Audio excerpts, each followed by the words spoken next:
নেকির পাহাড় নিয়ে সেদিন রোজ কিয়ামতের ময়দানে হাজির হবে। নেকির পাহাড় নিয়ে আল্লাহ তাআলা বড় খুশি হয়ে যাবে।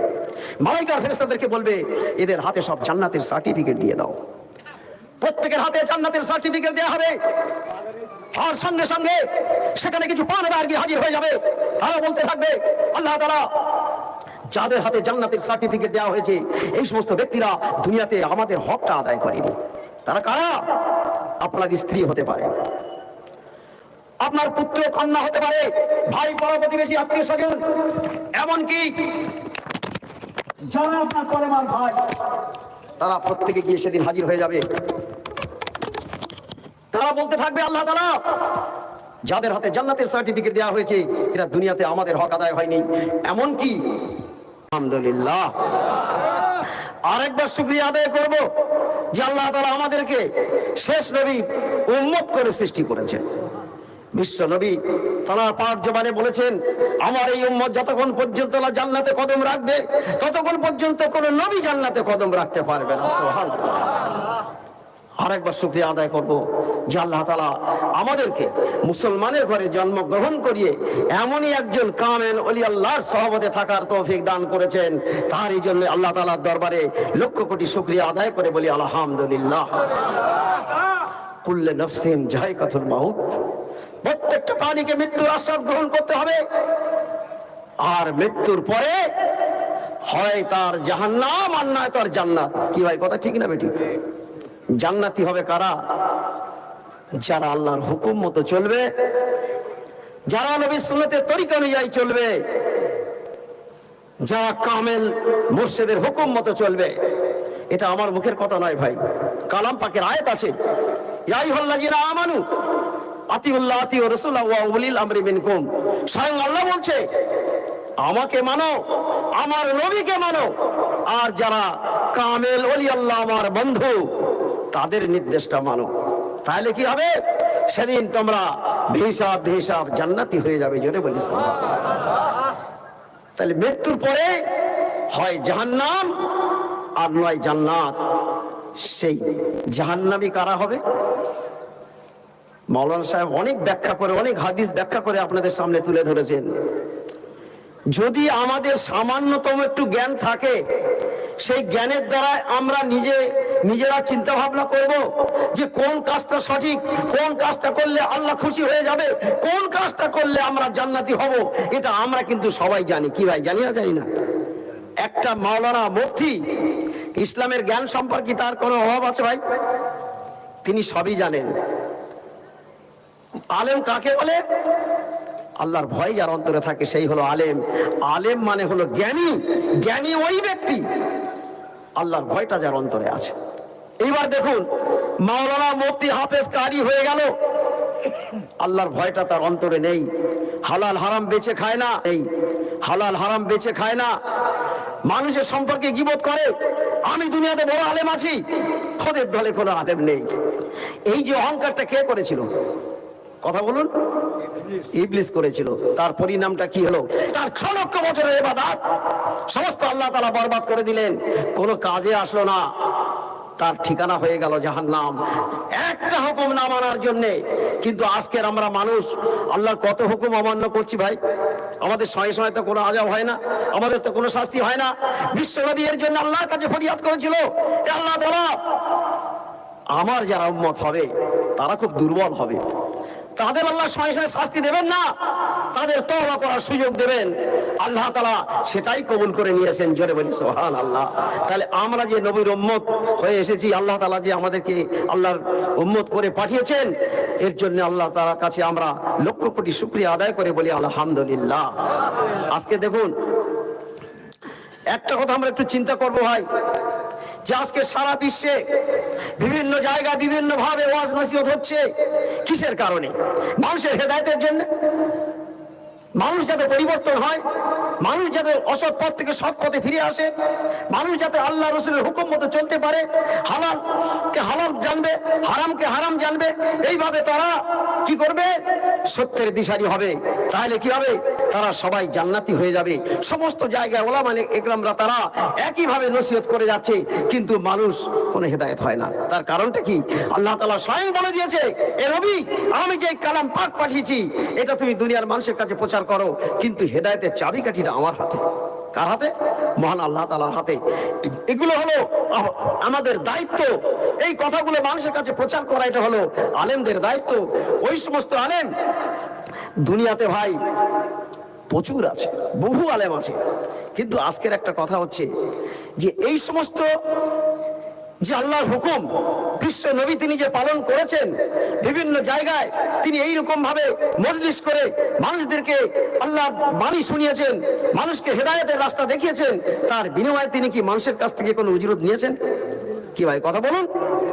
আজকের আমরা ওরাসাতুল আম্বিয়া বলে যারা দাবি করছি, আমরা যারা নবীর ওয়ারিস বলে দাবি করছি, আমরা কিন্তু সেই নবীর কথাটা ভুলে গিয়েছি। আজকে নবীর সেই পথ মত ভুলে গিয়েছি। আজকের আমরা নিজেরা নিজেদের পকেটের আর পেটের চিন্তা করছি না। তাহলে কি হবে? এই সমস্ত আলেমদের ঠিকানা কি হবে আল্লাহ খুব ভালো জানেন। যাক, সেই প্রসঙ্গে যাব না ভাই। আজকে দেখুন নবীর জীবনটা কত সুন্দর, তিনি আল্লাহর হুকুম মতো এ সমস্ত কাজ পালন করে গিয়েছেন। আর তারা সাহাবীদের জীবনী যদি লক্ষ্য করা যায়, ঠিক দেখবেন নবীর জীবনের সঙ্গে তাদের কতটা মিল আছে। যেমন একটা ছোট্ট উদাহরণ দিলে আপনারা বুঝতে পারবেন। তৃতীয় খলিফা উসমান গনি রাদিয়াল্লাহু আনহুর সময়ের একটা ছোট্ট ঘটনা। তিনি তার প্রধান সেনাপতি আব্দুল্লাহ বিন আমরকে ডেকে বললেন, আব্দুল্লাহ বিন আমর, বেলাস নগরী বলে একটা রাজত্ব আছে ভূমধ্য সাগরের তীরে, সেখানে জর্জিস রাজা 1,20,000 সৈন্য নিয়ে তিনি রাজত্ব করছেন, কিন্তু সেখানে সংখ্যালঘুদের উপর বড় অত্যাচার হচ্ছে। প্রধান সেনাপতি, তুমি একটা চিঠি লিখে জানিয়ে দাও, যদি সংখ্যালঘুদের উপর অত্যাচার বন্ধ না হয় তাহলে 20,000 সৈন্য নিয়ে ভূমধ্য সাগর পাড়ি দিয়ে আমি তোমার রাজত্বটা কেড়ে নেব। সেখানে জর্জিস রাজা 1,20,000 সৈন্য নিয়ে রাজত্ব করছে, আর আব্দুল্লাহ বিন আমর তিনি চিঠি লিখে জানিয়ে দিলেন, সংখ্যালঘুদের উপর অত্যাচার যদি বন্ধ না হয় 20,000 সৈন্য নিয়ে ভূমধ্য সাগর পাড়ি দিয়ে তোমার রাজত্বটা কেড়ে নেওয়া হয়। চিঠি পাওয়ার সঙ্গে সঙ্গে জর্জিস রাজা অট্টহাসিতে ফেটে পড়লেন, অহংকারে ফেটে পড়লেন। তার সেনাবাহিনীদেরকে ডেকে বলল, দেখো আমার সেনাবাহিনীরা, এই মুসলমানদের যুদ্ধের বড় স্বাদ হয়েছে, আমি এখানে 1,20,000 সৈন্য নিয়ে রাজত্ব করছি, আর আব্দুল্লাহ বিন আমর চিঠি লিখেছে সংখ্যালঘুদের অত্যাচার বন্ধ না হলে 20,000 সৈন্য নিয়ে 20,000 সৈন্য নিয়ে ভূমধ্য সাগর পাড়ি দিয়ে বেলাস নগরীতে এসে যুদ্ধ করে বেলাস নগরী কেড়ে নেবে। সত্যি ভাই, এটা কি হাস্যকর নয়? যেখানে 1,20,000 সৈন্য নিয়ে তিনি রাজত্ব করছেন। তাই তিনি কি করলেন, তার সেনাবাহিনীদেরকে ডেকে বললেন, দেখো তোমরা যুদ্ধের জন্য তৈরি থাকো, মুসলমানরা যখন আসবে বলেছে ওরা আসবে, ওরা শহীদ হবে কিন্তু পিছু হটবে না, তবে তোমরা বীর বিক্রমে যুদ্ধ করে 20,000 সৈন্যকে টুকরো টুকরো করে ভূমধ্য সাগরে ভাসিয়ে দেবে, একটা সৈন্য যেন ফিরে না যেতে পারে। আমি খ্রিস্টান রাজ্য থেকে আরো বড় বড় যোদ্ধাদেরকে এনে দিচ্ছি, তোমরা যুদ্ধের জন্য তৈরি থাকো। একটা চিঠি লিখে আব্দুল্লাহ বিন আমরকে জানিয়ে দেওয়া হলো, এই আব্দুল্লাহ বিন আমর, তোমার যদি হিকমত থাকে একবার বেলাস নদীতে পা দিয়ে দেখাও, তুমি কত বড় বীর পুরুষ আছো। চিঠি পাওয়ার সঙ্গে সঙ্গে আব্দুল্লাহ বিন আমর তিনি জ্বলে উঠলেন, সঙ্গে সঙ্গে 20,000 সৈন্য নিয়ে ভূমধ্য সাগর পাড়ি দিয়ে প্রকাশ্য দিবালোকে এই বেলাস নগরীতে পৌঁছে গেলেন। সঙ্গে সঙ্গে যুদ্ধের দামামা বেজে গেল, যুদ্ধ শুরু হয়ে গেল। সেই যুদ্ধ যখন শুরু হয়ে গেল, রক্তের বন্যা বয়ে যাচ্ছে, কিন্তু দেখা গেল জর্জিস সেনাবাহিনী পরাজিত হচ্ছে। জোরে বলি সুবহানাল্লাহ। জর্জিস রাজা বড় ধনুর্ধর রাজা ছিল, তিনি সঙ্গে সঙ্গে ঘোষণা করলেন, হে আমার সেনাবাহিনীরা, আমাদের বিরোধী পক্ষে যে যুদ্ধ পরিচালনা করছে আব্দুল্লাহ বিন আমরের মাথাটা যদি কেউ কেটে আনতে পারো, সঙ্গে আমার একটা সুন্দরী রাজকন্যা আছে, এই সুন্দরী রাজকন্যার সঙ্গে তার বিবাহ দেয়া হবে, 1,000 স্বর্ণ মুদ্রা তাকে উপহার দেয়া হবে। একথা ঘোষণা করার সঙ্গে সঙ্গে যুদ্ধের পরিবর্তন হয়ে গেল, মুসলমান সেনাবাহিনীরা পরাজিত হচ্ছে। কিন্তু সেই যুদ্ধক্ষেত্রে জুবাইর রাদিয়াল্লাহু আনহু বলে একজন যুবক সাহাবী ছিল, তিনি বললেন, এই প্রধান সেনাপতি আপনি একটা ঘোষণা দিন। বলছে, ভাই আমি কি ঘোষণা দেবো? বলছে, আপনি এই ঘোষণাটা দিন, জর্জিস রাজা নিজে যুদ্ধ পরিচালনা করছে, যদি ওই জর্জিস রাজার মাথাটা কেউ কেটে আনতে পারো, তাহলে জর্জিস সুন্দরী রাজকন্যার সঙ্গে তার শাদী মোবারক হবে, আর লক্ষ লক্ষ স্বর্ণ মুদ্রা তাকে উপহার দেওয়া হবে। কথা যখনই ঘোষণা করা হলো, সঙ্গে সঙ্গে আবার যুদ্ধের পরিবর্তন হয়ে গেল। সেখানে জর্জিস সেনাবাহিনীরা পরাজিত হয়ে গেল। জর্জিস রাজার কাটা মুন্ডু সঙ্গে তার সুন্দরী রাজকন্যাকে নিয়ে আব্দুল্লাহ বিন আমরের কাছে এসে হাজির হয়ে গেল। আব্দুল বীর আমর দেখে বড় খুশি হয়ে গেল, বলছি কে এমন বীর আছো যে এই বিক্রমশালী রাজা, এই যে জর্জিস রাজার মতো একজন বিক্রমশালী রাজার মাথাটা কেটে এনেছো, সঙ্গে তার সুন্দরী রাজকন্যা। আমি আমার ওয়াদাটা পূরণ করতে চাই, সেই যুবক কে আছো আমার সামনে হাজির হয়ে যাও। এই সুন্দরী রাজকন্যার সঙ্গে তার শাদী মোবারক হবে, লক্ষ লক্ষ স্বর্ণ মুদ্রা তাকে উপহার দেওয়া হবে। একবার দুবার তিনবার ঘোষণা করা হলো, কিন্তু কেউ আগিয়ে এলো না। কি আশ্চর্য, এত বড় একটা পুরস্কার নেয়ার জন্য কেউ আগিয়ে আসছে না। জর্জিস সুন্দরী রাজকন্যার বুকে বইছিল পিতৃহত্যার আগুন। সে দেখেছিল তার পিতাকে হত্যা করেছে, তাই সে প্রতিজ্ঞা করেছে, আমার পিতাকে যে হত্যা করেছে আমি যতক্ষণ পর্যন্ত না তাকে হত্যা করব, আমার এই বুকের আগুনটা নিভবে না। কিন্তু কিছুক্ষণের মধ্যে তার বুকের আগুনটা নিভে গেল। সেই চিন্তা করতে লাগলো, আমার পিতার রাজত্ব চলে গিয়েছে, আমার পিতা শেষ হয়ে গিয়েছে, কিন্তু মুসলমানদের মধ্যে এমন বীর আছে, তিনি দুনিয়ার সুন্দরী নারীও চায় না, দুনিয়ার ধন সম্পদ চায় না, সোনা দানা চায় না। এ কেমন বীর আছে? এইরকম একটা বীরের সঙ্গে যদি আমার শাদী মোবারক হয়, আমার জীবনটা সার্থক হবে। তাই সেই রাজকন্যা কি করলো, গুটি গুটি পায়ে আগে এসে আব্দুল্লাহ বিন আমরকে বললেন, প্রধান সেনাপতি, আমার পিতাকে যে হত্যা করেছে আমি নিজের চোখে দেখেছি, সে আর কেউ নয়, আপনার সামনে দাঁড়িয়ে আছে যে যুবক জুবাইর রাদিয়াল্লাহু আনহু। জোরে বলি সুবহানাল্লাহ। আব্দুল্লাহ বিন আমর বললেন, ভাই জুবাইর, তুমি তোমার পুরস্কারটা নিয়ে নাও। জুবাইর রাদিয়াল্লাহু আনহু বলেছিলেন, এ প্রধান সেনাপতি, আমি এই যুদ্ধক্ষেত্রে এসেছি সুন্দরী নারীর জন্য নয়, দুনিয়ার ধন সম্পদের জন্য নয়, আমি একমাত্র এসেছি মহান আল্লাহকে খুশি করার জন্য। জোরে বলি সুবহানাল্লাহ। আজকের আমরা কেন এসেছি এখানে? ভালো খাবার জন্য, টাকা পয়সা পাওয়ার উদ্দেশ্য নিয়ে? কথা বলুন ভাই। না, আমরা এসেছি একমাত্র আল্লাহকে খুশি করার জন্য। জোরে বলি সুবহানাল্লাহ। তাই আল্লাহ তাআলা ফেরেশতাদেরকে জানিয়ে দিলেন, যারা আমাকে খুশি করার জন্য মজলিসে সমবেত হয়েছে তারা সবাই আমার মেহমান আছে। জোরে বলি সুবহানাল্লাহ। সেই মেহমানদের জন্য সুসংবাদ। কি সুসংবাদ? যারা এখানে কলেমা শাহাদাত পড়েছে, সপ্তম আসমান জমিন ভরা নেকি তাদের আমলনামায় লেখা হবে। জোরে বলি। যারা কলেমা সুবহানাল্লাহ জিকির করেছে, তাদের জীবনের গুনাহটা মাফ করে দেওয়া হয়েছে, আর জান্নাতটা তাদের জন্য ওয়াজিব করা হয়েছে। জোরে বলি সুবহানাল্লাহ। শুধু তাই নয়, আল্লাহ তাআলা কোটি কোটি ফেরেশতাদেরকে সাক্ষী রেখে বলেন, যারা কলেমা সুবহানাল্লাহ জিকির করেছে তাদের জীবনের গুনাহ মাফ করে দিলাম, জান্নাতটা ওয়াজিব করে দিলাম। কোটি কোটি ফেরেশতা তোমরা সাক্ষী থাকো। সুবহানাল্লাহ বলবেন না? কত বড় নিয়ামত আল্লাহ তাআলা আজকে। যদি আমাদের জীবনের কারণে এটা শেষ মজলিস হয়, তাহলে দেখা যাবে কিয়ামতের ময়দানে হয়তো এই একটা আমাদের ওসিলা হয়ে যাবে। জোরে বলি সুবহানাল্লাহ। কি ভাই, ওসিলা হবে না হবে না? আর কিয়ামতের ময়দানে আল্লাহ তাআলা বলবেন, এই সমস্ত ব্যক্তিদের বেহিসাব বিহিসাব জান্নাতি করে দাও। ফেরেশতা বলবেন, আল্লাহ এরা কিভাবে বেহিসাব জান্নাতি হতে পারে? তোমার হুকুম মতে চলেনি, নবী সুন্নতের তরিকা অনুযায়ী চলেনি, এরা কিভাবে বেহিসাব জান্নাতি হতে পারে? আল্লাহ তাআলা বলবেন, দুনিয়াতে এমন ভালো কাজ করেছে, আমি খুশি হয়ে গিয়ে তাদের জীবনের গুনাহ মাফ করে দিয়েছি, আর জান্নাতটা ওয়াজিব করে দিয়েছি। আর কোটি কোটি ফেরেশতা তোমরা সাক্ষী আছো, ওদের আমলনামাটা একবার দেখো। যখন ওই সমস্ত ব্যক্তিদের আমলনামা দেখবে, ফেরেশতাদের জবানটা বন্ধ হয়ে যাবে, তখন তারা ওই সমস্ত ব্যক্তিদেরকে নিয়ে বেহিসাব জান্নাতি করে দেবে। জোরে বলি সুবহানাল্লাহ। তাহলে আজকে একটু ভালো করে চিন্তা করি ভাই, নবীর জীবনের সঙ্গে সাহাবীদের জীবনের মিল আছে না নেই? আছে তো। এটা হলো ওলি আল্লাহর হুকুমের মজলিস। দেখুন, সেই নবীর সঙ্গে যেমন সাহাবীদের জীবনের মিল আছে, তো সেই সাহাবী সেখানে দাঁড়িয়ে বলেছিল যে আমি এসেছি একমাত্র আল্লাহকে খুশি করার জন্য, আমার পুরস্কার আছে আমার মহান আল্লাহর কাছে। জোরে বলি সুবহানাল্লাহ। আমরাও যারা আজকে এখানে এসেছি, আমাদের পুরস্কার নিশ্চয়ই আমার আল্লাহর কাছে আছে। জোরে বলি সুবহানাল্লাহ। আছে না নেই ভাই? দেখুন, এটা ওলি আল্লাহর মজলিস। এই ওলি আল্লাহ সম্পর্কে দু একটা কথা বলেই ছেড়ে দেবো, কারণ রাত অনেক হয়ে গিয়েছে। আমাদের মৌলানা আরিফ সাহেব তিনি যা বক্তব্য রেখেছেন, তারপরে আমার মতো একজন নগণ্য ব্যক্তি, গুনাহগার, আপনাদের সামনে বক্তৃতা দেওয়ার মতো জ্ঞান আমার নেই। হুকুম হয়েছে তাই দু চার কথা আপনাদের জানা কথা আলোচনা হবে। এর মধ্যে যদি কোনো ভুল ত্রুটি বেয়াদবি হয়ে যায়, আল্লাহর রাস্তায় ক্ষমা করে দেবেন। তো ওলি আল্লাহ সম্পর্কে একটা ঘটনা বললে আপনারা অনেকে তাজকিরাতুল আউলিয়া পড়েছেন। তাজকিরাতুল আউলিয়ার মধ্যে যত ওলি আল্লাহ আছে, যদি আপনি একজন ওলি আল্লাহর জীবনী পড়েন, পৃথিবীতে যত কামেল ওলি আল্লাহ আছে তাদের সমস্ত জীবনটা একই জীবন আছে। তো শুনবেন কি কামেল ওলি আল্লাহর জীবনী একটা বলবো কি? রাত হয়ে যাচ্ছে, আপনাদের কষ্ট হচ্ছে, তবু একটু বলি ভাই। আপনারা হাসান বসরি রহমাতুল্লাহর নাম অনেকে শুনেছেন। হাসান বসরি রহমাতুল্লাহ তখন শিশুকাল, মায়ের দুধ পান করে, এমত অবস্থায় তিনি পিতাহারা হয়ে যায়। মা তাকে নিয়ে সালমা রাদিয়াল্লাহু আনহার বাড়িতে ঝিয়ের কাজ করত।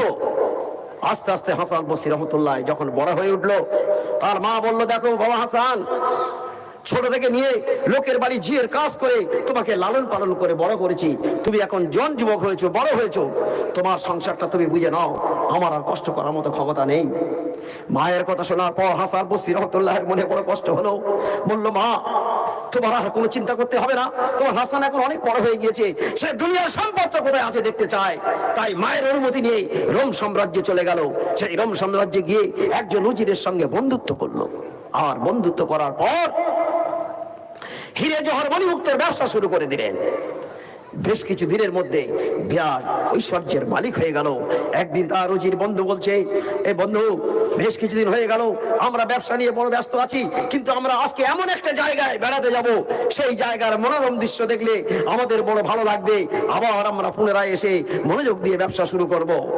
বন্ধুর কথা বন্ধু শোনে, তাই বন্ধুর ঘোড়ার পিঠে সওয়ার হয়ে দুই বন্ধু রওনা হয়ে গেল। কিছু দূর যাওয়ার পর দেখা গেল সুন্দর একটা তাঁবু। সেই তাঁবুর চারিদিকে সেই রোম সাম্রাজ্যের সেনাবাহিনীরা অস্ত্র শস্ত্র নিয়ে ঘুরছে আর কি যেন বলছে। বলতে বলতে তারা যখন চলে গেল, একদল বিদ্বান ব্যক্তি ওই তাঁবুর চারিদিকে ঘুরছে আর কি যেন বলছে। বলতে বলতে তারাও চলে গেল। এমন সময় একদল সুন্দরী নারী সোনার থালা মাথায় নিয়ে ওই তাঁবুর চারিদিকে ঘুরছে আর কি যেন বলছে। বলতে বলতে তারা যখন চলে গেল, স্বয়ং বাদশাহ একজন উজির সেই তাঁবুর মধ্যে ঢুকে গেল। কিছুক্ষণ পর তারাও কি বলতে বলতে যেন বেরিয়ে চলে গেল। হাসান বসরি রহমাতুল্লাহ বললেন, বন্ধু, আমি এই বিষয়টা কিছু বুঝতে পারলাম না, আপনি একটু খুলে বলুন।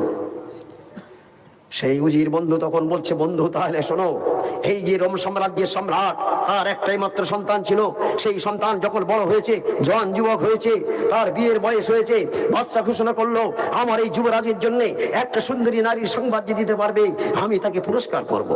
রোম সাম্রাজ্যের কিছু মানুষ সুন্দরী নারীর খোঁজে বেরিয়ে পড়লেন। সুন্দরী নারীর খবর নিয়ে যখন রাজপ্রাসাদে এসে হাজির হলেন, দেখা গেল সেই রাজপ্রাসাদে শুধু কান্নার হাহাকার। কি ব্যাপার? সেই যুবরাজের এমন একটা অসুখ হয়েছিল, ডাক্তার কবিরাজ দেখিয়ে তার রোগটা ভালো হয়নি, শেষ পর্যন্ত সেই রোগে তার মৃত্যু হয়ে গিয়েছে। তাই সারা সাম্রাজ্য জুড়ে শুধু কান্নার হাহাকার। বাদশা দেখলেন তার একটা সন্তানের মৃত্যু হয়েছে, কিন্তু তিনি চিন্তা করতে লাগলেন, লক্ষ লক্ষ প্রজারাও তো তার সন্তান। তাই প্রজাদের উদ্দেশ্যে তিনি বলে দিলেন, এই আমার প্রজা পাঠকরা, তোমরা আমার সন্তান, আমার একটা সন্তানের মৃত্যু হয়েছে, তো তোমরা কান্নাকাটি বন্ধ করো, আমার এই যুবরাজের জন্য একটা মৃত্যুবার্ষিকী পালন করো। প্রতি বছরে তার মৃত্যুবার্ষিকী পালন করা হবে। তোমরা জানবে তোমাদের হৃদয় জুড়ে আমার যুবরাজ বেঁচে আছে। কান্না বন্ধ হয়ে গেল। সেদিন থেকে প্রতি বছরে তার মৃত্যুবার্ষিকী পালন করা হয়। আজকে তার সেই মৃত্যুবার্ষিকী। সর্বপ্রথম সেনাবাহিনীরা অস্ত্র শস্ত্র নিয়ে ঘুরতে থাকে আর বলতে থাকে, এই যুবরাজ, আমাদের সমস্ত শক্তি দিয়ে যদি তোমাকে বাঁচানো সম্ভব হতো, আমরা চেষ্টা করে বাঁচাতাম, কিন্তু এমন একটা শক্তি তোমার গ্রাস করেছে যে শক্তির কাছে আমরা পরাজিত, তাই আমরা তোমাকে বাঁচাতে পারিনি। যুবরাজ, তুমি আমাদেরকে ক্ষমা করো। একদল বিদ্বান ব্যক্তি বলছে, আমাদের বিদ্যা বুদ্ধির দ্বারায়, আমাদের হিকমতের দ্বারায় যদি তোমাকে বাঁচানো সম্ভব হতো, এই যুবরাজ, আমরা চেষ্টা করে বাঁচাতাম, কিন্তু এমন একটা শক্তি তোমার গ্রাস করেছে যে শক্তির কাছে আমরা পরাজিত, তাই আমরাও তোমাকে বাঁচাতে পারিনি। এই যুবরাজ, তুমি আমাদেরকে ক্ষমা করো।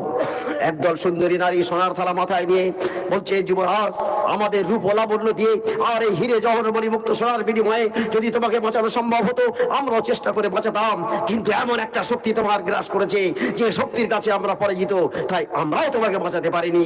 যুবরাজ, তুমি আমাদেরকে ক্ষমা করো। স্বয়ং বাদশা একজন উজির সেই তাঁবুর মধ্যে ঢুকে গিয়ে বলছে, হে যুবরাজ, আমার এই রোম সাম্রাজ্যের বিনিময় হলো যদি তোমাকে বাঁচানো সম্ভব হতো, আমি চেষ্টা করে বাঁচাতাম, কিন্তু এমন একটা শক্তি তোমার গ্রাস করেছে যে শক্তির কাছে তোমার পিতার শক্তি পরাজিত, তাই তোমার পিতাও তোমাকে বাঁচাতে পারেনি। এই যুবরাজ, তুমি আমাকে ক্ষমা করো। হাসান বসরি রহমাতুল্লাহ বললেন, বন্ধু, যে শক্তির কাছে সবাই পরাজিত হয়ে গেল, এই শক্তিটা কার শক্তি? তার উজির বন্ধু বলেছিল এই শক্তিটা হলো মহান আল্লাহ তাআলার। জোরে বলি সুবহানাল্লাহ। আল্লাহর শক্তির কাছে সমস্ত শক্তি লাগাম হয়ে গেল। হাসান বসরি রহমাতুল্লাহ বললেন, বন্ধু এতদিন ধরে যে ধন সম্পদ আমি সঞ্চয় করেছি এটা আমার আর প্রয়োজন নেই, এ বন্ধু তুমি নিয়ে নাও, আর ওই শক্তিটা কি আছে আমি দেখতে চাই। তাই তিনি কি করলেন, বিভিন্ন ওলি আল্লাহর সহবতে থাকলেন, শেষ পর্যন্ত হযরত আলী রাদিয়াল্লাহু আনহুর কাছে গিয়ে তিনি বায়াত হলেন, আর একজন কামেল ওলি আল্লাহ হয়ে তিনি দেশে ফিরে আসলেন। জোরে বলি সুবহানাল্লাহ। যখন তিনি দেশে ফিরে আসলেন, সে দেশের বাদশা সুলতান মাহমুদ কয়েক হাজার স্বর্ণ মুদ্রা নিয়ে তিনি ওই হাসান বসরি রহমাতুল্লাহ দরবারে গিয়ে হাজির হয়ে গেলেন। বলছে, হুজুর আমি দেশের বাদশা, আমি কয়েক হাজার স্বর্ণ মুদ্রা নিয়ে এসেছি আপনাকে নজরানা দেওয়ার জন্য, যদি আপনি এটা নেন আমি বড় খুশি হব।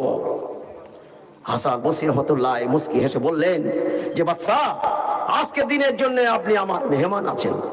মেহমান একটা বাড়িতে যদি যায় তাকে একটা বসার জায়গা দেওয়া হয়, সাধ্যমতো কিছু খাওয়ার ব্যবস্থা করা হয়। কি ভাই এটা নিয়ম আছে না নেই?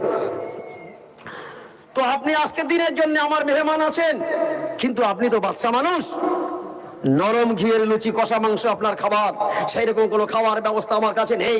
আমার খাওয়ার জন্য একটা রুটি আছে, মেহমান হিসাবে যদি আপনি এটা গ্রহণ করেন আমি হাসান বসরি রহমাতুল্লাহ বহু খুশি হব। সঙ্গে সঙ্গে বাদশা হাত পেতে নিলেন, খাওয়া শুরু করে দিলেন। হাসান বসরি রহমাতুল্লাহ বলছেন, বাদশা এটা তো বাদশাহী খানা নয়, এটা ফকিরি খানা, নিশ্চয়ই আপনার খেতে কষ্ট হচ্ছে। বলছে, হ্যাঁ হুজুর এটা এতই শক্ত আমি খেতে পাচ্ছি না, আমার গলায় বিঁধে যাচ্ছে। হাসান বসরি রহমাতুল্লাহ বলেছিল, এইটা আপনার গলায় বিঁধে যাচ্ছে, আর আপনি যে স্বর্ণ মুদ্রা এনেছেন ওটা আমার অন্তরে বিঁধে যাচ্ছে। যারা আল্লাহর ওলি হয় মানুষের দান গ্রহণ করে না, একবার জোরে বলি সুবহানাল্লাহ। মানুষ দিলেও নেয় না, তারা সারা জীবন মানুষকে দিয়ে যাবে। যেমন একটা উদাহরণস্বরূপ বলা হয়, আপনি একটা ফলের গাছ তৈরি করেছেন, সেই ফলের গাছ সেই ফল সারা জীবন মানুষকে দান করে যাবে, মানুষের কাছে কিছু আশা করে না, করে কি? ঠিক কামেল ওলি আল্লাহ যারা হবে তারা মানুষকে দিয়ে যাবে, মানুষের কোনো দান তারা গ্রহণ করবে না, এরাই হলো কামেল ওলি আল্লাহ। একবার জোরে বলি সুবহানাল্লাহ। সুলতান মাহমুদ সিংহে দাঁড়িয়ে বলেছিল, দুনিয়ার মানুষ তোমরা যদি কামেল ওলি আল্লাহকে দেখতে চাও হাসান বসরি রহমাতুল্লাহ দরবারে একবার এসো। ঠিক তদ্রূপ সফি মুফতি আজম গাজী রহমাতুল্লাহ, তিনি কত বড় মুজাদ্দিদ দস্তগীর, তিনি সর্বপ্রথম তার জমিদারিটা ফি সাবিলিল্লাহ আল্লাহর রাস্তায় কুরবানি করে দিলেন। একদিন দুদিন নয়, দীর্ঘ 14টা বছর শরীর জঙ্গলে কঠোর রিয়াজত করলেন, খাওয়া নেই দাওয়া নেই, 5টা করে চলা এক সপ্তাহ খেতেন। সারা বছর তিনি রোজায় থাকতেন, বছরে 5টা দিন বাদে। এইভাবে 14 বছর অতিবাহিত হওয়ার পরে আল্লাহ তাআলা বললেন, এ বান্দা দুনিয়াতে তোমার জমিদারি দিয়েছি, আর দুনিয়ার কি সম্পদ তুমি আশা করো? খাওয়া নেই দাওয়া নেই, 14টা বছর কঠোর রিয়াজত করছো, বলো দুনিয়ার কি সম্পদ তুমি চাও? সফি মুফতি আজম গাজী রহমাতুল্লাহ বলেছিলেন, ই আল্লাহ যে জমিদারি আমাকে দিয়েছেন ফি সাবিলিল্লাহ আপনার রাস্তায় ওয়াকফ করে দিয়েছি, দুনিয়ার কোনো সম্পদে আমার দরকার নেই। কিন্তু আপনি এই পবিত্র কালাম পাকের মধ্যে লিখেছেন, লাকাদ খালাকনাল ইনসানা ফি আহসানি তাকওয়িম, আমি মানুষকে সর্বশ্রেষ্ঠ করে আশরাফুল মাখলুকাত করে সৃষ্টির সেরা করে সৃষ্টি করেছি। সেই সৃষ্টির সেরা মানুষ আজ সব জাহান্নামী হয়ে যাচ্ছে, তাদের বাঁচার রাস্তাটা কি আছে আল্লাহ তাআলা সেটাই বলে দিন।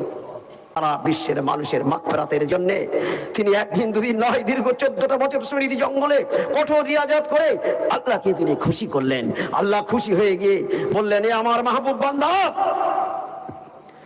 আমার সৃষ্টির সেরা মানুষ যাতে জাহান্নামী না হয় তার জন্য আমি 1,24,000 পাইগম্বর পাঠিয়েছি। কি বাবা ঠিক কিনা? ঠিক। সাহাবী তাবে তাবিঈন গাস কুতুব রাকিব নাকিব অনেক ওলি আল্লাহকে আমি পাঠিয়ে দিয়েছি যাতে আমার সৃষ্টির সেরা মানুষ জাহান্নামী না হয়। তাহলে আল্লাহ তাআলা মানুষকে ভালোবাসে না বাসে না? নিশ্চয়ই ভালোবাসে। তাই তিনি দপে দপে তিনি যেমন নবীদেরকে পাঠিয়েছেন, সাহাবী তাবে তাবিঈনদের পাঠিয়েছেন, গাস কুতুব অনেক কামেল ওলি আল্লাহকে পাঠিয়ে দিয়েছেন যাতে সৃষ্টির সেরা মানুষ জাহান্নামী না হয়। তো আজকে সেই নবীওয়ালা কাজ নিয়ে যখন তুমি আমার কাছে এসেছো, আল্লাহ বলছে আমি বড় খুশি হয়ে গিয়েছি, এ আমার মাহবুব বান্দা আমি বড় খুশি হয়ে গিয়েছি। তাই তিনি খুশি হয়ে গিয়ে কি করলেন, খিজির আলাইহিস সালামের মাধ্যম দিয়ে তিনি পাঠিয়ে দিলেন কোরআনী ওজিফা। একবার জোরে বলি সুবহানাল্লাহ।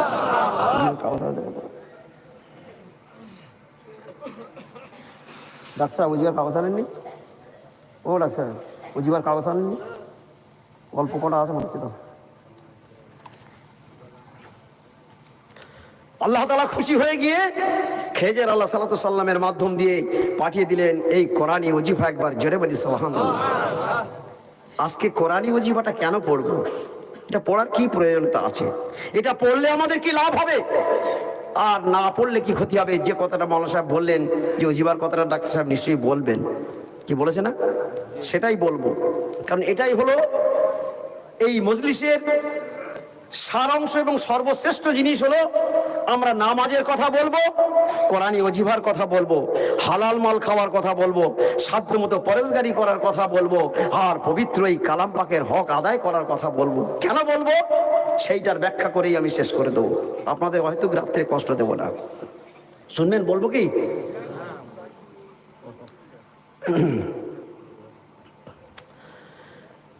এই যে কোরআনী ওজিফাটা অতি সহজে আজকে আমাদের কাছে এসে গেছে, এইটা পেতে দীর্ঘ 14টা বছর একজন জমিদারের সন্তান হয়ে কঠোর রিয়াজাত করে আল্লাহকে খুশি করে তারপর তিনি এই তাবারুক পেয়েছেন। এই তাবারুক তিনি একা আত্মসাৎ করেননি, আজকে 26টা ভাষায় সারা পৃথিবী মানুষের কাছে এটা পৌঁছে দিয়েছেন। জোরে বলি সুবহানাল্লাহ। ভালো করে কান খুলে শুনবেন ভাই, কিয়ামতের ময়দানে একদল মানুষ নেকির পাহাড় নিয়ে সেদিন রোজ কিয়ামতের ময়দানে হাজির হবে। নেকির পাহাড় নিয়ে আল্লাহ তাআলা বড় খুশি হয়ে যাবে। মালায়েকা আর ফেরেশতাদেরকে বলবে, এদের হাতে সব জান্নাতের সার্টিফিকেট দিয়ে দাও। প্রত্যেকের হাতে জান্নাতের সার্টিফিকেট দেয়া হবে, আর সঙ্গে সঙ্গে সেখানে কিছু পাহারাদার গিয়ে হাজির হয়ে যাবে। তারা বলতে থাকবে, আল্লাহ তাআলা যাদের হাতে জান্নাতের সার্টিফিকেট দেওয়া হয়েছে এই সমস্ত ব্যক্তিরা দুনিয়াতে আমাদের হকটা আদায় করেনি। তারা কারা? আপনার স্ত্রী হতে পারে, আপনার পুত্র কন্যা হতে পারে, ভাই পাড়া প্রতিবেশী আত্মীয় স্বজন, এমনকি যারা আপনার কলেমার ভাই, তারা প্রত্যেকে গিয়ে সেদিন হাজির হয়ে যাবে। তারা বলতে থাকবে, আল্লাহ তাআলা যাদের হাতে জান্নাতের সার্টিফিকেট দেওয়া হয়েছে এরা দুনিয়াতে আমাদের হক আদায় হয়নি। এমনকি এই পবিত্র কালাম পাক গিয়ে সেখানে হাজির হয়ে যাবে। এই কালাম পাক বলতে থাকবে, এ আল্লাহ তাআলা যাদের হাতে জান্নাতের সার্টিফিকেট দেওয়া হয়েছে এরা দুনিয়াতে আমার হকটা আদায় করেনি। বিশেষ করে মেয়েরা বলতে থাকবে, আমার পিতার অনেক সম্পদ ছিল, অনেক টাকা ব্যাংক ব্যালেন্স ছিল, আমার ভাইদেরকে বেশি করে দেওয়া হয়েছে, আমাদের সামান্য কিছু দেওয়া হয়েছে। এটা হয় না? হয় না? কথা বলুন ভাই, হয়তো মেয়েরা সেদিন আপনার বিরুদ্ধে আল্লাহর কাছে নালিশ করবে, আমাদের হকটা সেদিন দেয়নি, এখন আমরা চাই। আল্লাহ তাআলা ফেরেশতাদেরকে বলবেন, মালায়েকা আর ফেরেশতারা, এখানে তাদের ধন সম্পদ কিছু নেই, আছে তাদের নেকি, দেখো কতটা নেকি আছে। ফেরেশতারা বলবেন, পাহাড় বরাবর নেকি আছে। বলছে, ওই নেকি থেকে এদের হকটাকে মিটিয়ে দাও। নেকি থেকে হক মেটাতে মেটাতে নেকি শেষ হয়ে যাবে। ফেরেশতারা বলবে, আল্লাহ এর হকটা এখনো আদায় হয়নি, কিন্তু নেকি শেষ হয়ে গিয়েছে। আল্লাহ তাআলা বলবেন, পাওনাদারদের গুনাহগুলো ওই ব্যক্তির ঘাড়ে চাপিয়ে দাও। তাহলে যারা দুনিয়াতে বঞ্চিত হচ্ছে, আখেরাতে কিন্তু তারা লাভবান হয়ে গেল। কি ভাই, ঠিক কিনা? আর যারা দুনিয়াতে লাভবান হয়েছে, আখেরাতে তারা ধরা পড়ে যাবে। দুনিয়াটা হলো লোভনীয় জায়গা। এই দুনিয়া শত্রু আর নফস শত্রু, এই দুটোকে লাথি মেরেছে সুফি মুফতি আজম গাজী রহমাতুল্লাহ, তাই তিনি আল্লাহর ওলি হয়েছেন। জোরে বলেছেন। এই কোরআনী ওজিফা কালাম পাক বলবে, আল্লাহ আমার হক আদায় করেনি, সঙ্গে সঙ্গে আল্লাহ তাআলা ফেরেশতাদের বলে দেবেন, এদের জান্নাতের সার্টিফিকেট গুলো কেড়ে নিয়ে ঘাড় ধাক্কা মারতে মারতে জাহান্নামে নিক্ষেপ করো। এই হাদিস আল্লাহ রাসূল তার সাহাবীদেরকে শোনালেন। সাহাবীরা শুনে কেঁদে ফেললেন, হে আল্লাহ রাসূল, কালাম পাকের হকটা কি আছে যে হকটা না মেটালে তাদের জান্নাতের সার্টিফিকেট গুলো কেড়ে নিয়ে জাহান্নামে নিক্ষেপ করা হবে? বিশ্বনবী বললেন, আমার সাহাবীরা জেনে রাখো, শুনে রাখো, প্রতিটা মুমিন মুসলমান নর নারী, বেটা ছেলে হোক মেয়ে ছেলে হোক, প্রত্যেককে প্রতিদিন 100 করে কালাম পাকের আয়াত পড়তে হবে, তবেই তার কালাম পাকের হকটা আদায় হবে। কথা বুঝতে পেরেছেন ভাই? প্রত্যেকটা নর নারী প্রত্যেককে প্রতিদিন 100 করে কালাম পাকের আয়াত পড়তে হবে, তবেই তার কালাম পাকের হক আদায় হবে। যারা কালাম পাকের হক আদায় করবে, এই পবিত্র কালাম পাক তার জন্য সাক্ষী হয়ে যাবে, এই কালাম পাক তার বন্ধু হয়ে যাবে, এই কালাম পাক তার সঙ্গী হয়ে যাবে। এই কালাম পাক তাকে না নিয়ে জান্নাতে যাবে না। একবার জোরে বলি সুবহানাল্লাহ। তাহলে আমাদের কালাম পাকের হকটা আদায় করতে হবে না, হবে না ভাই? যে সিলসিলায় থাকি না কারো, প্রত্যেককে আমাদের কালাম পাকের হক আদায় করতে হবে। এখন কথা হলো, 100 জনের মধ্যে যদি 10 জন কালাম পাক পড়তে জানে, বাকি 90 জন জানে না। কথা ঠিক বললাম না ভুল বললাম? তাহলে কিভাবে কালাম পাকের হক তারা আদায় করবে? আর কালাম পাকের হক আদায় না হলে কালাম পাক তো তাকে জান্নাতে যেতে দেবে না। তাহলে এটা পড়া জরুরি না জরুরি নয়? বলুন জরুরি। কিন্তু এমন কিছু মানুষ আছে যাদের বয়স 70-80 হয়ে গিয়েছে, এমন কিছু ব্যক্তি আছে জীবনে লেখাপড়া করার সুযোগ পায়নি। কি ভাই, এমন লোক আছে না নেই? কোরআন পড়ার মতো তাদের আর শক্তি নেই যে তারা এখন কোরআন পড়বে। কোরআন যদি কেউ না পড়ে, কোরআন যদি কেউ না দেখে, কিয়ামতের ময়দানে তাদেরকে অন্ধ করে তোলা হবে। তাহলে কোরআনটা আমাদের পড়তে হবে। যারা কোরআন পড়তে জানে না, যদি এই কোরআনই ওজিফা 5 টাইম নামাজের পরে একবার আলহামদুলিল্লাহ শরীফ, 3 বার সূরা ইখলাস অর্থাৎ কুল আল্লাহ, ফালাক, নাস, 3 বার দরুদ শরীফ যদি 5 টাইম পড়া যায়, তার আমলনামায় 8 খতম 10 পড়া কালাম পাকের জিল্লির সওয়াব লেখা হবে। 100 এর পরিবর্তে 150 করে আয়াত পড়া তার পূর্ণ হবে, অর্থাৎ পবিত্র কালাম পাকের হকটা তার আদায় হয়ে যাবে। জোরে বলুন। দেখুন কত সহজ উপায়ে আল্লাহ তাআলা একজন কামিলিনের মারফত এই সুসংবাদটা আমাদের কাছে পৌঁছে দিলেন। জোরে বলি সুবহানাল্লাহ। এই যারা দুনিয়াতে কামেল ওলি আল্লাহ হয়, তাদেরকে আল্লাহ তাআলা হুকুম দিয়েছেন, ইয়া আইয়ুহাল্লাযিনা আমানু কু আনফুসাকুম ওয়া আহলিকুম নারা। এই ঈমানওয়ালা, তুমি জাহান্নামের আগুন থেকে বাঁচো আর তোমার আহলে বর্গকে বাঁচাও। আহলে বর্গ কারা? তোমার সন্তান, সন্ততি, ভাই, পাড়া প্রতিবেশী, আত্মীয় স্বজন, এমনকি যারা আপনার কলেমার ভাই। সমস্ত মুসলমান আমাদের কলেমার ভাই। কথা ঠিক না বেঠিক? কেউ আমাদের শত্রু নয়। যদি কেউ আমাদের শত্রুতা করে, আমরা তার জন্য আল্লাহর কাছে দোয়া চাইবো, এ আল্লাহ তুমি ওকে হেদায়েত দান করো আর সঠিক পথে চলার তৌফিক দান করো, সঠিক জিনিস বোঝার তৌফিক দান করো। জোরে বলি সুবহানাল্লাহ। এটাই হলো মুমিন মুসলমানদের কাজ। আর এই কোরআনই ওজিফা যখন আপনি পড়বেন, সেদিন থেকে আপনার কোরআনের হকটা আদায় হয়ে যাবে। স্বয়ং আল্লাহ বলেছে যে মানুষ পাহাড় বরাবর গুনাহ করার পরেও যখন তারা সেই গুনাহের জন্য অনুতপ্ত হয়ে আমার কাছে একবার খাস তওবা করবে, আমি তাদের তামাম জীবনের গুনাহ মাফ করে দেবো। জোরে বলি সুবহানাল্লাহ। ইয়া ইবাদিয়াল্লাযিনা আসরাফু আলা আনফুসিহিম লা তাকনাতু মির রাহমাতিল্লাহ। স্বয়ং আল্লাহ তাআলা বলে দিলেন কালাম পাকে যে যারা নিজেদের জীবনটা অপচয় করে ফেলেছো, 70-80 বছর বয়স হয়ে গিয়েছে, হয়তো মনে মনে ভাবছো মনে হয় আল্লাহ তাআলা আমাদের জীবনে গুনাহ মাফ করবে না, আমরা আল্লাহর হুকুম মতো চলিনি, নবী সুন্নাতের তরিকা অনুযায়ী চলতে পারিনি, মনে হয় আল্লাহ আমাদের জীবনে গুনাহ মাফ করবে না। তারা হতাশায় ভোগে। আল্লাহ তাআলা তাদের উদ্দেশ্যে বললেন, আমার রহমত থেকে নিরাশ হয়ো না। জোরে বলি সুবহানাল্লাহ। আমার রহমত থেকে নিরাশ হয়ো না।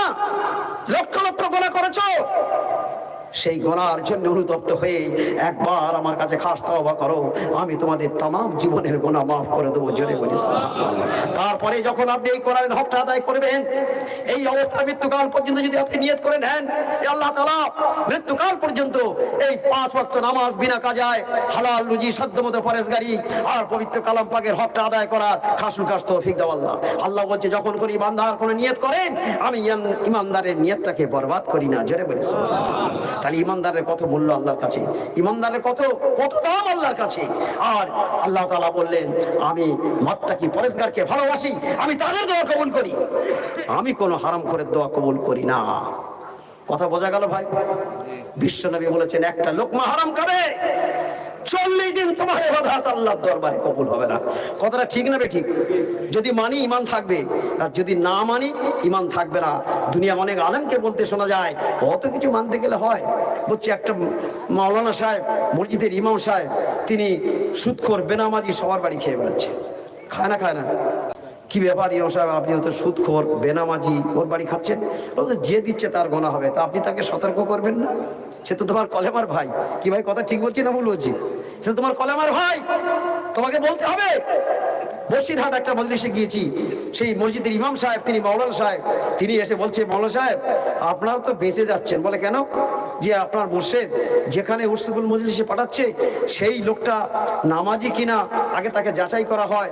সে যদি নামাজি হয়, তার যদি নামাজ ওজি বা কাজা না থাকে, তার যদি কোনো সুদের লেনদেন না থাকে, তার বাড়িতে উরসুল মজলিস কায়েম হয়।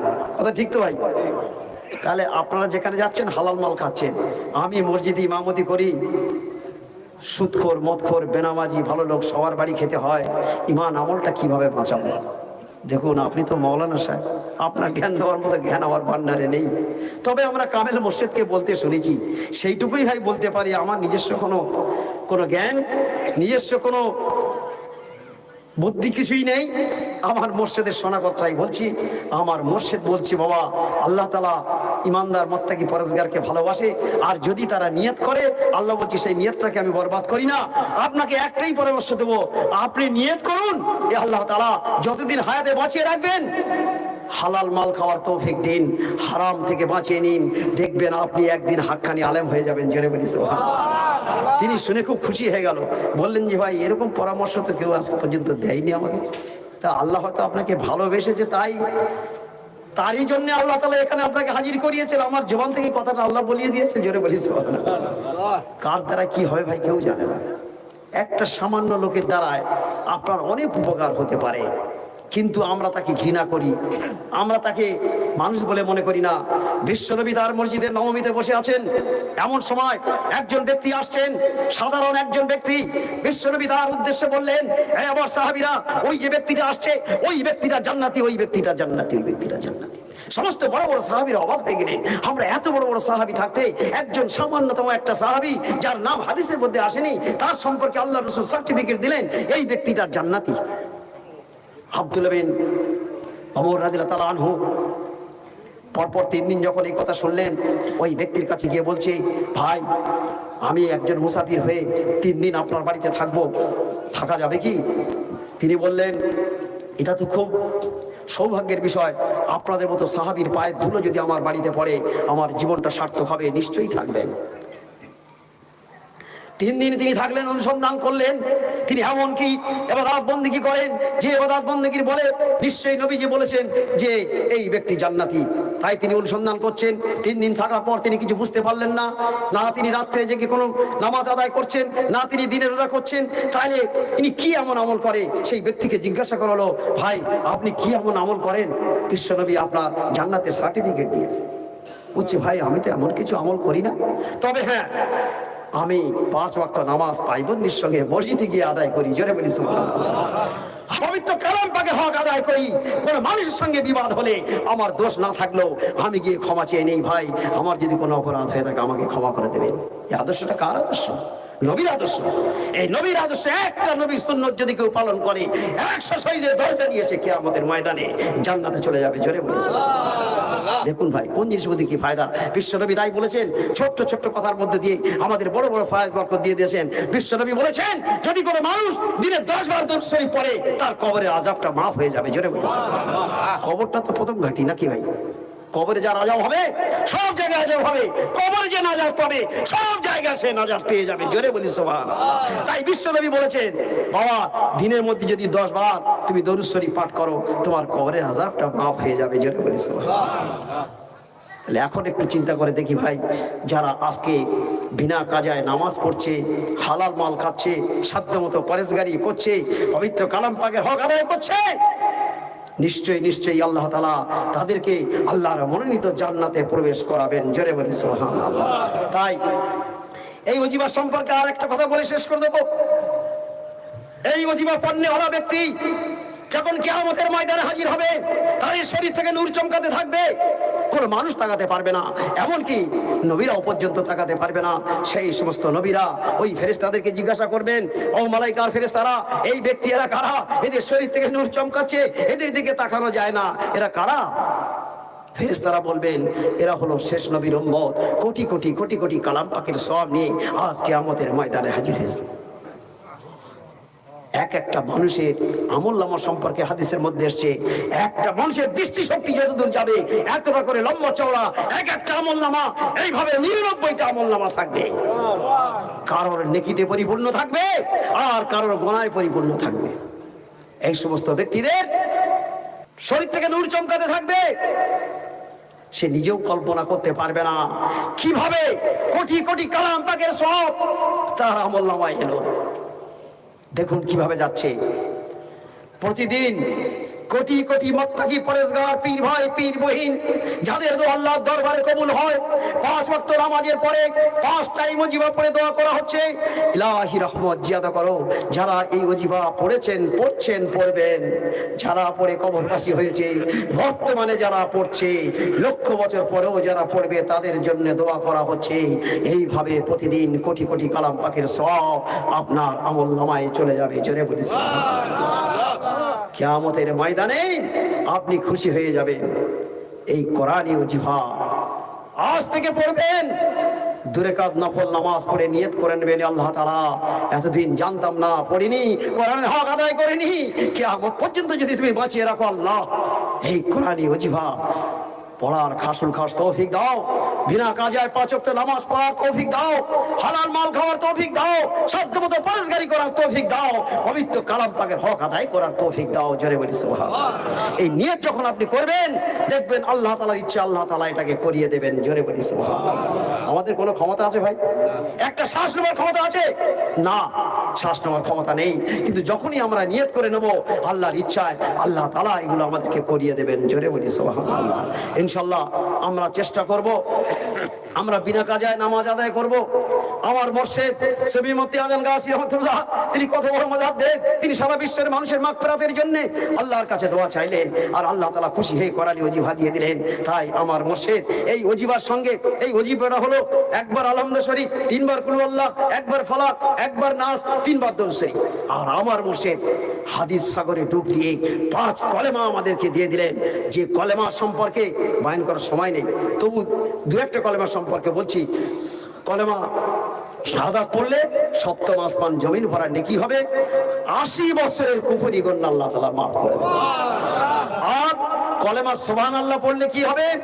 জীবনের গুনাহ মাফ হবে, জান্নাত ওয়াজিব হয়ে যাবে। চলে বলি সুবহানাল্লাহ। আর লা হাওলা পড়লে কি হবে? শয়তান দূরীভূত হয়ে যাবে, শয়তান আর আপনার ধারে বাড়ে আসবে না। আর সুবহুন কুদ্দুসুন সম্পর্কে বলা হয়েছে এটা জিকিরে আরশি, আরশ মহল্লার নিচে কোটি কোটি ফেরেশতা এই জিকিরে আরশি পড়ছে। দুনিয়ার যখন কোনো মানুষ এই জিকিরে আরশি পড়ে, এই জিকির ওই জিকিরের সঙ্গে মিশে যায়, আমার আপনার মৃত্যু হয়ে যাবে, কিয়ামত পর্যন্ত এই জিকিরটা চলতে থাকবে। জোরে বলি সুবহানাল্লাহ। আর তারপরে শেষ দরুদ শরীফ পড়া হয়, যে দরুদ শরীফ না পড়লে কোনো দোয়া আল্লাহ তাআলার দরবারে কবুল হবে না। কি ভাই কথা ঠিক না বেটি? এই জন্য দরুদ শরীফ পড়া হয়, সঙ্গে সঙ্গে এই দোয়াটা আল্লাহ তাআলার দরবারে কবুল হয়ে যায়। জোরে বলি সুবহানাল্লাহ। এই যে কোরআনী ওজিফা, এটা পড়লে কি হবে? পাকড়ি ধরে মানুষের কাছে মুরিদ হতে হবে না, আপনি স্বয়ং আল্লাহর মুরিদান হয়ে যাবেন। জোরে বলি সুবহানাল্লাহ।